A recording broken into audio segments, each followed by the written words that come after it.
વડોદરાના વાઘોડિયા રોડ પર ઉમાચાર રસ્તા પાસે બનેલી હુમલાની ઘટનામાં એક એવો વળાંક આવ્યો છે જે સાંભળીને તમે પણ સ્તબ્ધ થઈ જશો. જે વિદ્યાર્થિનીએ દાવો કર્યો હતો કે બે અજાણ્યા બાઇક સવારોએ તેને ઝેરી પ્રવાહી પીવડાવી ચપ્પુ માર્યું છે, તે આખી વાત ખોટી નીકળી છે. હકીકતમાં આ વિદ્યાર્થિનીનો છેલ્લા 4 વર્ષથી તેના મહોલ્લામાં જ રહેતા એક યુવક સાથે પ્રેમ સંબંધ હતો. આ વિદ્યાર્થિનીની સ્થિતિ પ્રમાણે પરિવારમાં એક જ મોબાઈલ હતો, જેમાંથી તે પોતાના પ્રેમી સાથે વાત કરતી હતી. સોશિયલ મીડિયા પર આ વિદ્યાર્થિની જ્યારે મેસેજ કરે તે સમયે જ સામેથી યુવક રિપ્લાય આપતો હતો. એક વખત લેટ રિપ્લાય કરતા તેની માતાને મોબાઈલના મેસેજ પરથી શંકા ગઈ.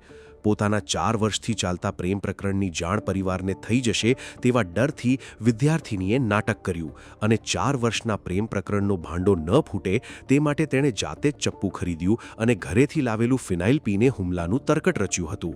સીસીટીવી ફૂટેજમાં કોઈ શંકાસ્પદ શખ્સો ન દેખાતા પાણીગેટ પોલીસે ઊંડી પૂછપરછ કરી અને આખરે સત્ય બહાર આવ્યું. પોતાની ભૂલ છુપાવવા માટે આ રીતે પોલીસ અને પરિવારને ગુમરાહ કરવાના આ વિદ્યાર્થિનીના પગલાં વિશે તમારો શું મત છે?